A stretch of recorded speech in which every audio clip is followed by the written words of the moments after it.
Hello. ഇന്ന് നമ്മൾ പോണത് യെല്ലോ സ്റ്റോണിലെ വൈൽഡ് ലൈഫിനെ കാണാനാണ്. പ്രധാനമായിട്ടും 2 സ്ഥലങ്ങളിലാണ് നമുക്ക് ഈ വന്യമൃഗങ്ങളെ കാണാൻ പറ്റുക. ലമാർ വാലിയും ഹേഡൻ വാലിയും. ഇപ്പം നമ്മൾ പോണത് ലമാർ വാലിയിലേക്കാണ്. അപ്പോൾ ഈ വൈൽഡ് ലൈഫിനെ കാണണമെങ്കിൽ നമ്മൾ സൺറൈസിന് മുമ്പേ അവിടെ എത്തണം. ആ ഒരു സമയമാകുമ്പോഴത്തേക്ക് ഇവർ വെള്ളം കുടിക്കാനൊക്കെ ആയിട്ട് പുറത്തേക്ക് വരും. അങ്ങനെ നമ്മൾ പോകുന്ന വഴിക്ക് റോഡ് സൈഡിൽ ഒരു കരടീനെ കണ്ടു. അവൻ റോഡ് ക്രോസ് ചെയ്യാൻ തുടങ്ങുകയാണ്. അപ്പം നമ്മൾ വണ്ടി അവിടെ നിർത്തിയിട്ടിട്ട് അവൻ പോകാൻ വേണ്ടിയിട്ട് വെയിറ്റ് ചെയ്യുവാണ്. അതുപോലെ തന്നെ കരടികളെ കണ്ടാൽ നമ്മൾ മാറിപ്പോകണം. എപ്പോഴും ഒരു 100 മീറ്റർ അകലമിട്ട് നിൽക്കണം എന്നാണ് ഇവർ പറയണത്. അതുപോലെ തന്നെ ഇവിടെ നമ്മൾ ഹൈക്കിംഗ് ഒക്കെ എടുക്കുവാണെങ്കിൽ ഒരു മസ്റ്റ് ഹാവ് ഐറ്റമാണ് ബെയർ സ്പ്രേ. നമ്മുടെ സേഫ്റ്റി പർപ്പസിന് വേണ്ടിയിട്ടാണ്. അപ്പോൾ ഇൻ കേസ് കരടി നമ്മളെ ആക്രമിക്കാൻ വരുവാണെങ്കിൽ ഈ ബെയർ സ്പ്രേ അവരുടെ നേരെ അടിക്കണം. ഇതിൽ ശക്തിയേറിയ റെഡ് പെപ്പർ എക്സ്ട്രാക്റ്റ് ആണ്, ക്യാപ്സൈസിൻ. അത് അവർക്ക് അസ്വസ്ഥ ഉണ്ടാക്കണം. അപ്പോൾ ആ സമയം കൊണ്ട് നമുക്ക് രക്ഷപ്പെടാം. നമ്മളവിടെ എത്തിയപ്പോഴത്തേക്കും നേരം വെളുത്തായിരുന്നു. അതുകൊണ്ട് അധികം അനിമൽസിനെ ഒന്നും കാണാൻ പറ്റിയില്ല. ഏറ്റവും കൂടുതൽ കാണുന്നത് കാട്ടുപോത്തുകളാണ്.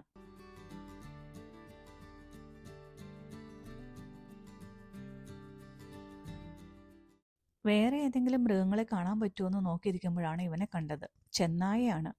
അവൻ ആ പോത്തുകളുടെ ഇടയ്ക്കിടെ പമ്മി നടക്കുന്നുണ്ട്. ഇടയ്ക്ക് അവൻ ഒളികണ്ണിട്ട് പോത്തുകളുടെ നേരെ നോക്കുന്നുമുണ്ട്. പക്ഷെ അവയെല്ലാം കൂട്ടം കൂടി നിൽക്കണ കാരണം ആരോഗ്യത്തിന് പന്തിയല്ലാന്ന് കരുതി ഇവൻ മാറി നടക്കുന്നു. ഒരു മാൻകിടാവ് ഒറ്റയ്ക്ക് നടന്നു പോകുന്നു. അവിടെ കുറെ എൽക്സ് കൂട്ടം കൂടിയിരുന്ന് പുല്ല് തിന്നുന്നു.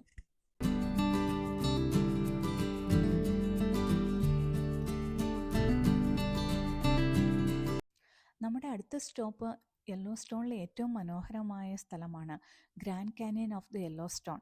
ആയിരക്കണക്കിന് വർഷങ്ങൾ കൊണ്ട് യെല്ലോ സ്റ്റോൺ റിവർ പാറകളെ കൊത്തി ഉണ്ടാക്കിയ കാനിയനാണ് ഇത്. ഇതിൻ്റെ പ്രത്യേകത എന്ന് പറഞ്ഞാൽ നല്ല വൈബ്രൻറ്റ് കളേഴ്സ് നമുക്ക് ഇതിന് ചുറ്റും കാണാം. അതുപോലെ ഇവിടുത്തെ മെയിൻ അട്രാക്ഷൻസ് ആണ് ഇവിടുത്തെ വാട്ടർഫാൾസ്, അപ്പർ ഫാൾസും ലോവർ ഫാൾസും. നമ്മളിപ്പോൾ പോകുന്നത് ലോവർ ഫാൾസ് കാണാനാണ്. ഏകദേശം 308 അടി ഉയരത്തിൽ നിന്നാണ് വെള്ളം താഴേക്ക് പതിക്കുന്നത്. ഈ കാണുന്ന brink of the lower falls trail എടുത്താൽ നമുക്ക് വെള്ളച്ചാട്ടം താഴേക്ക് വീഴുന്നത് അടുത്ത് നിന്ന് കാണാൻ സാധിക്കും. അപ്പോൾ ഈ ട്രെയിൽ എന്ന് പറയുന്നത് ഒരു 600 അടി താഴ്ചയിലേക്ക് പോണ കുത്തനെയുള്ള ഒരു വഴിയാണ്. വെള്ളച്ചാട്ടം കാണാനുള്ള ആവേശത്തിൽ അങ്ങ് ഇറങ്ങിപ്പോയി. തിരിച്ചു കയറിയപ്പോഴാണ് ശരിക്കും സ്ട്രഗിൾ ചെയ്തത്.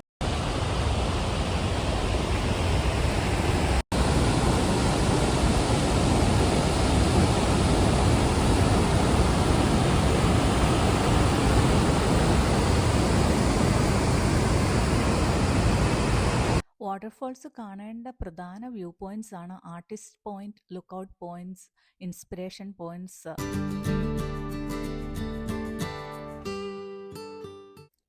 ഇനി നമ്മൾ പോകുന്നത് മാമത്ത് ഹോട്ട് സ്പ്രിങ്ങിലേക്കാണ്.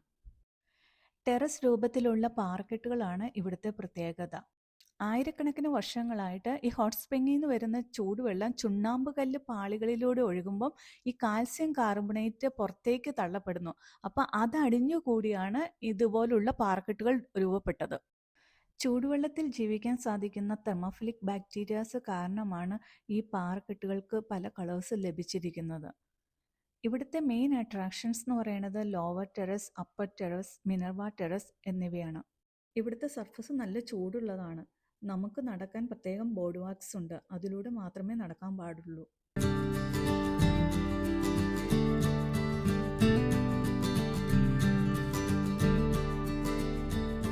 ഇനി നമുക്ക് പ്രകൃതിയുടെ വർണ്ണാഭമായ ഒരു ക്യാൻവാസ് കണ്ടാലോ?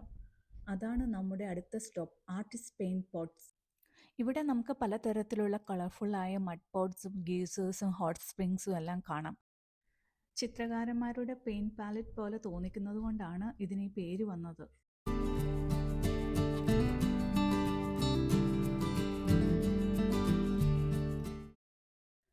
അപ്പോൾ ഇത്രയൊക്കെയാണ് ഇന്നത്തെ വീഡിയോയിലുള്ളത്.